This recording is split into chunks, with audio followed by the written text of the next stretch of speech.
Welcome to political science studies. आज हम discuss करेंगे judiciary in India, the union judiciary. India have single integrated judiciary, independent of executive and legislature.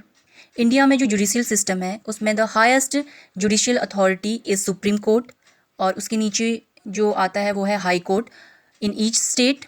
Below the high courts there exist civil and criminal courts for each district, and there lies subordinate courts at the bottom of all. जो final interpreter होता है constitution का वो supreme court होता है। भारतीय संविधान के अनुच्छेद 124 में ये सुनिश्चित किया गया है कि भारत का एक सर्वोच्च न्यायालय होगा। संवैधानिक विषय पर निर्णय देने के लिए कम से कम 5 न्यायाधीश होने चाहिए। क्वालिफिकेशन: भारतीय संविधान में उच्चतम न्यायालय के न्यायाधीशों की नियुक्ति के संदर्भ में कुछ अहर्ताएं दी गई हैं, जिसमें सबसे पहली अहर्ता है वह भारत का नागरिक हो, वह किसी उच्च न्यायालय का लगातार कम से कम 5 वर्ष तक न्यायाधीश रहा हो, किसी उच्च न्यायालय या उच्चतम न्यायालय में 10 वर्ष तक अधिवक्ता रहा हो, और साथ ही साथ ही शुड बी डिस्टिंग्विश्ड जज इन ओपिनियन ऑफ प्रेसिडेंट, यानी कि राष्ट्रपति की राय में वो विधि का जानकार होना चाहिए। अपॉइंटमेंट ऑफ जस्टिसेस: एवरी जज of supreme court shall be appointed by president. राष्ट्रपति नियुक्त करेगा सुप्रीम कोर्ट के न्यायाधीशों को। जो न्यायाधीशों को चुनने के लिए एक कॉलेजियम तैयार किया जाता है, ग्रुप ऑफ जजेस, जिसमें चीफ जस्टिस चेयरपर्सन होता है और 4 सीनियर मोस्ट जजेस होते हैं। वो सजेस्ट करते हैं, वो चुनते हैं कि कौन जज बनेगा, कौन न्यायाधीश बनेगा, वही रिकमेंड करते हैं प्रेसिडेंट को। उसके बाद प्रेसिडेंट जज को नियुक्त करते हैं। एक बात ध्यान देने की है कि जो चीफ जस्टिस होते हैं या कोई भी जस्टिस होता है वो प्रेसिडेंट के समक्ष ही अपने पद की शपथ लेते हैं। Term of office: supreme court के न्यायाधीश का कार्यकाल 65 वर्ष की आयु तक होता है। न्यायाधीश को तब तक नहीं हटाया जा सकता है जब तक उस पर कदाचार या असमर्थता साबित न हो जाए, यानी कि जो पार्लियामेंट हो प्रेसिडेंट को रिकमेंड कर सकती है उसे रिमूव करने के लिए, पर उसके लिए कुछ ग्राउंड्स होने ज़रूरी होते हैं। इसे हम बाद में डिस्कस करेंगे।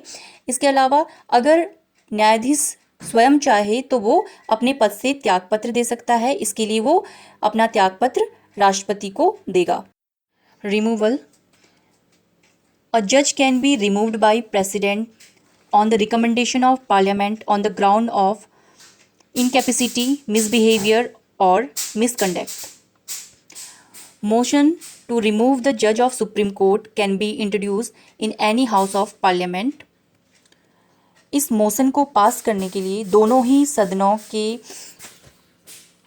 मेंबर्स में 2/3 बहुमत से ये मोशन पास होना चाहिए, और इसके बाद ये मोशन स्पीकर या चेयरमैन के पास जाएगा। उसे वो रिजेक्ट भी कर सकता है, या उस प्रपोजल को एक्सेप्ट अगर वो करेगा चेयरमैन या स्पीकर, तो वो एक कमेटी सेटअप करेगा 3 मेंबर्स की, और इस मोशन को इन्वेस्टिगेट करेगा।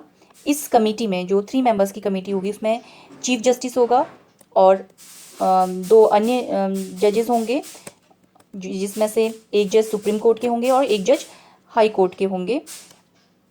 अगर सुप्रीम कोर्ट के जस्टिस का खुद ही रिमूवल है तो इस केस में जो सीनियर मोस्ट जज होगा वो चीफ जस्टिस की जगह पे होगा। और अगर ये इन्वेस्टिगेशन में सही पाया गया कि न्यायाधीश या तो इनकेपेबल है या मिसबिहेवियर है या मिसकंडक्ट है, तो मोशन पास हो जाएगा। Motion has be passed by both houses by special majority, then president give his assent and जज of supreme court will be removed.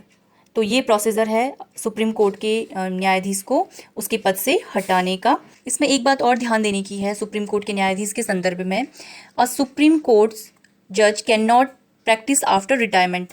जब इन न्यायाधीशों का रिटायरमेंट होता है उसके बाद वो किसी भी न्यायालय में प्रैक्टिस नहीं कर सकते हैं। Thank you very much.